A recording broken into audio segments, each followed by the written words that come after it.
Sa video natin ngayon ay aalamin natin ang lahat ng dojutsu sa Narutoverse. Ang dojutsu ay ocular o eye technique na mayroong iba't ibang special abilities. Ito ay mga ninja technique na ginagamit ang mata para makita at ma-analyze ang genjutsu, taijutsu at ninjutsu na kanilang target. Kaya mag-umpisa na tayo sa pinakasikat na dojutsu at ang evolution nito.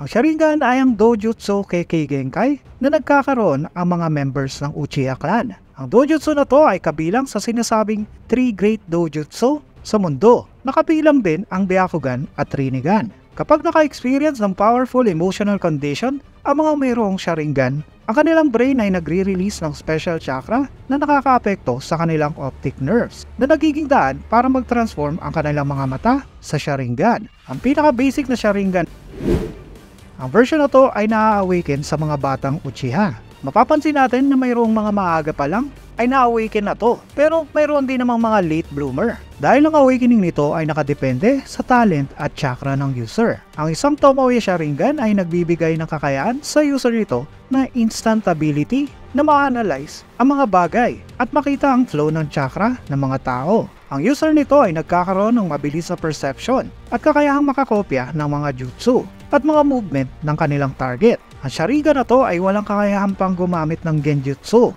except lang kay Sarada na pinakitang gumawa ng genjutsu gamit lang ang One Tomoe Sharingan. Ang version na to ng Sharingan ay hindi pa kayang kontrolin ng user at na-activate lang to sa mga extreme na pagkakataon. Ang 2 Tomoe Sharingan ay nadidevelop kapag madalas nang na-activate ang 1 Tomoe Sharingan ng user. Pero meron din mga pagkakataon na direktang na-awaken agad ang 2 Tomoe Sharingan ng user. Katulad nila Obito at Itachi dahil sa extreme situation na naranasan nila. Ang version na to ay halos kaparehas din ng 1 Tomoe Sharingan. Pero sa ngayon ay mas malinaw na ang vision ng user na nakikita nito ang galaw ng kalaban ng mas maaga. Ang Sharingan na to ay may kakayahang mapredict ang mga galaw ng kalaban, makakopya ng technique at nagbibigay din ng mas mataas na physical power sa user. Ito ay tumutulong din na magkaroon ng mastery sa ninjutsu at genjutsu ang user. Ito ay mag-i-improve pa at nadidevelop kapag nag-training ng user nito hanggang ma-awaken ito ang ito ang version na mayroon ang karamihan na Sharingan trained members ng Uchiha Clan. Ang 3 Tomoe Sharingan ay ini-improve ang vision ng user sa maximum sa pamamagitan ng kakayahang makita ang gagawing movement ng kalaban ilang segundo pa bago ito mangyari. Ito ay nagbibigay din ng access sa user sa genjutsu. Ang skill ng Sharingan sa genjutsu ay sobrang lakas na kaya nito makounter ang genjutsu ng kalaban sa pamamagitan lang ng pagtingin nito sa mata ng target. Para ma-achieve ang level na to, ang Uchiha user ay kailangan makabisado ang paggamit nito sa pamamagitan ng training at madalas na paggamit ng Sharingan sa labanan. Ang mga user na bago lang na-awaken ang 3 Tomoe Sharingan ay malayo ang agwat at walang laban sa mga veteran user ng 3 Tomoe Sharingan. Pero dumatating din ang panahon na marireach ng user ang maximum na lakas ng 3 Tomoe Sharingan at hindi na to mag-i-improve mula dito. Kaya kailangan nilang ma-reach ang 4th level. Ang 4th level ng dojutsu na to ay ang Mangekyo Sharingan na advanced level ng Sharingan. Ito ay na-awaken kapag na-witness ng user ang pagkamatay ng kanilang mahal sa buhay. Hindi katulad ng normal Sharingan, ito ay mayroong kakaibang pattern. At ang bawat pattern ng Mangekyo Sharingan ay iba't iba sa bawat user nito. Kapag na-reach na ng Uchiha ang level na to ay nagkakaroon sila ng kakayahang gumamit ng mga sobrang malalakas na teknik katulad ng Amaterasu, Tsukuyomi, Susanoo, Kotoa Matsukami, Kamui at iba pa. Ang drawback ng version na to ng Sharingan ay dahil sa sobrang lakas ito sa bawat paggamit ng user ng mga broken technique ng Mangekyo ay humihina ang mga mata ng user hanggang tuluyan ng mabulag ang user nito. Ang Eternal Mangekyo Sharingan ay na-obtain sa pamamagitan ng pagkuha ng Mangekyo Sharingan galing sa ibang Uchiha Clan user at pag-i-implant nito sa bagong user. Dito ang design ng dalawang Mangekyo ay nagme-merge at gumagawa ng bagong design bilang Eternal Mangekyo. Ang user ng Eternal Mangekyo Sharingan ay kayang gamitin ang lahat ng malalakas na teknik ng Mangekyo. Pero hindi katulad noon ay wala na tong weakness at hindi na to magiging sanhi ng pagkabulag ng user. Ito ay ang perfect Sharingan at mas pinalakas pa nito ang mga dating Mangekyo technique ng user. Katulad ng pinakita ni Sasuke na pag-merge niya ng Susanoo at Amaterasu technique. Sa sobrang lakas ng dojutsu na to, ay mag-move na tayo sa isa pa sa 3 great dojutsu sa Narutoverse. At ito ay ang Byakugan ay ang dojutsu Kekkei Genkai ng Hyuga Clan. Ito ay nagmamanifest mula pa sa pagkapanganak ng mga members ng Hyuga Clan. Marami man ang pagkakaiba sa bawat user ng Byakugan, pero lahat ng ito ay nagmamanifest sa user sa dalawang phases. Ang una ay ang active at pangalawa ay ang passive. Sa passive phase, ang Byakugan ay deactivated at ang mga mata nila ay normal na kulay puti o lavender sa anime. Pero kapag ina-activate na ng user ang kanilang Byakugan, ang pupil ng kanilang mga mata ay nagiging distinct at makikita ang mga ugat sa kanilang temple dahil sa increased blood flow sa kanilang mga mata. Para ma-activate ang Byakugan ay kailangan dumaan sa mahirap na training ang user nito. Pero may mga pagkakataon din na na-activate ang Byakugan automatically. Kapag ang user ay napunta sa stressful na kalagayan, ang skill ng Byakugan ay ang pagkakaroon ng halos 360 degrees na vision sa paligid ng user, except sa maliit na blind spot sa likod ng kanilang leeg. Pero ang weakness na to ay nawawala sa pamamagitan ng pag-emit nila ng chakra sa bahaging ito. Ang Byakugan vision ay kaya ma-penetrate ang halos lahat ng object, katulad ng wall, underground, at kaya ding ma-analyze ang chakra pathways ng katawan ng target. Ang Byakugan ay mas malinaw na nakikita ang chakra ng target, at ito ay superior kesa sa Sharingan sa pagbabasa ng chakra points ng target. Ang Hyuga Clan ay dinevelop ang Gentle Fist style para mas ma-utilize nila ang Byakugan abilities, kung saan inaatake nila ang chakra points ng kanilang target para i-seal o kaya naman ay puwersahang buksan ang chakra point. Dahil dito ay mayroong complete control ang mga user ng Gentle Fist sa chakra ng mga kalaban nila.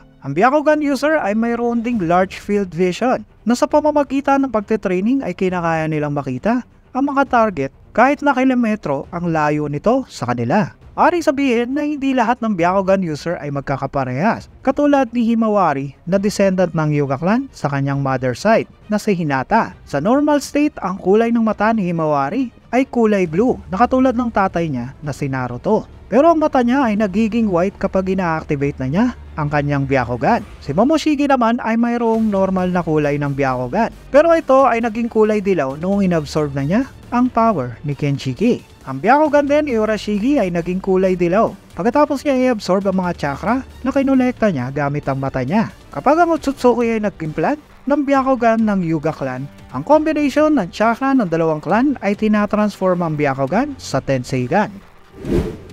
Ang transformation ng Byakugan sa Tenseigan ay inaabot ng ilang araw bago to makumpleto. At kapag ito ay nakumpleto na, ang ordinaryong puting Byakugan ay nagkakaroon ng kulay blue na pupil. At meron dito kulay puti na nag-overlap parang flower pattern. Ang user nito ay nagkakaroon ng bagong skill katulad ng Tenseigan Chakra Mode at Truth Seeking Orbs. Ang Tenseigan ay maaaring mawala ang power at bumalik sa Byakugan kapag ang user nito ay na-damage at nanghina sa labanan. Ang Rinnegan ay extremely rare na dojutsu at mas malakas kaysa sa Sharingan at Byakugan. Ang Rinnegan ay nagmanifest sa unang pagkakataon bilang Kekkei Mora at ito ay mas advanced kaysa sa simpleng Kekkei Genkai. Ito ay namana ni Hageromo sa kanyang nanay na mayroong mas malakas na dojutsu na Rinne Sharingan. Ang Rinne Sharingan ang pinagbulan ng Rinnegan at Sharingan Dojutsu. Ang Rinne Sharingan ay mayroong greater power sa kahit anong Eternal Mangekyo Sharingan at Rinnegan. Ito ay may kakayahang i-project ang Infinite Tsukuyomi at imanipula ang ugat ng God Tree para ma-unite ang mga taong na-trap dito. Sa pagkakaroon ng parehong power ng Sharingan at Rinnegan, ang Rinne Sharingan ay mayroong ding mas malakas at improved na abilities ng parehong dojutsu. Ang iba pang dojutsu na nakita natin sa series ay ang Ominome ay tinatawag na Eye of the Devil na exclusive dojutsu ng royalty ng Country of the Devil. Ang dojutsu na to ay may kakayahang makita ang future ng sobrang linaw at kaya ding mapredict ang mga action na mangyayari pa lang.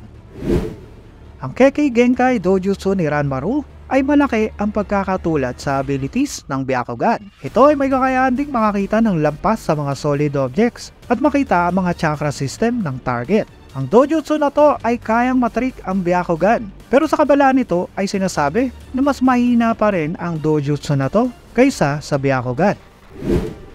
Ang Ketsuryugan na ang literal meaning ay Blood Dragon Eye ay ang dojutsu na nagmanifest sa mga piling members ng Shinoki Clan. Ang Ketsuryugan ay nagbibigay ng kakayahan sa user nito na kontrolin ang kanilang dugo at ang power nito ay maaaring makumpara sa 3 Great Dojutsu. Pero dahil ang dojutsu na to ay hindi nag-evolve, ay mananatiling below pa din to kaysa sa 3 Great Dojutsu. Ang Jogan ay ang unique dojutsu ng mga Otsutsuki clan lang ang nakakaalam. Ayon sa Otsutsuki clan, ang dojutsu na to ay problematic at ito ay ang power na strongly inherited mula sa kanilang clan. Ang dojutsu na to ay nadidetect ang negative at positive vibration ng kapaligiran na sa anime ay pinakitang kaya mapredict ni Boruto kung saan magte-teleport si Urashiki. Kaya din itong mag-function na parang Byakugan na nakakita din ng chakra points ng target. Ang dojutsu na ginagamit ni Yome ay nagbigay sa kanya ng kakayahang i-dilate ang pupil ng mga mata niya para matrack down niya ang mga kalaban gamit ang reflection sa mga maliliit na water droplets. Nagamit din ni Yome ang dojutsu niya para ma-improve ang kanyang evasion skills sa labanan. Ang power level ng dojutsu na to ay mababa kaysa sa mga abilities ng Byakugan at maaaring kaparehas lang to ng pagkakaroon ng One Tomoe Sharingan. Ang Senrigan na literal meaning ay clairvoyance ay dojutsu ability na kayang i-project ang consciousness ng user sa kahit anong location para makita at madinig ang mga present event, mga event na nangyari sa ibang dimension, pati na din ang mga past event na nangyari hanggang mula sa araw ng kanilang kapanganakan. Ang dojutsu na to ay tinatawag ng mga fans na Darmagan, pero ito ay hindi pa napapangalanang dojutsu na ginagamit ni Ishiki at kinalaunan ay ginamit din ni Kawaki sa pamamagitan ng kanyang karma. Ang dojutsu na to ay nagbigay ng kakayahan sa user na paliitin sa microscopic level at palakihin ang mga bagay. May kakayahan din itong mag-store ng mga pinaliit na object sa dimension kung saan hindi tumatakbo ang oras at kaya niyang i-release ang mga bagay anytime sa labanan. Nagbigay din to ng kakayahang malaman ni Ishiki ang kanyang life expectancy na ang representation ay ang form ng Flaming Shadow. Sa ngayon ay ito pa lang ang mga dojutsu sa series. Pero ilagay nyo sa comment kung meron akong dojutsu na hindi nabanggit dito. At ilagay nyo na din kung ano ang pinakapaborito nyong dojutsu. Kung bago kayo dito sa aming channel, please hit the subscribe button para mabalikan ninyo ang aming mga videos. Sama nyo na din ang notification bell para updated kayo sa mga bago naming uploads. Meron kayong tanong or topic na gustong i-discuss? Ilagay nyo lang sa comment below. Thank you for watching and kita tayo sa next video.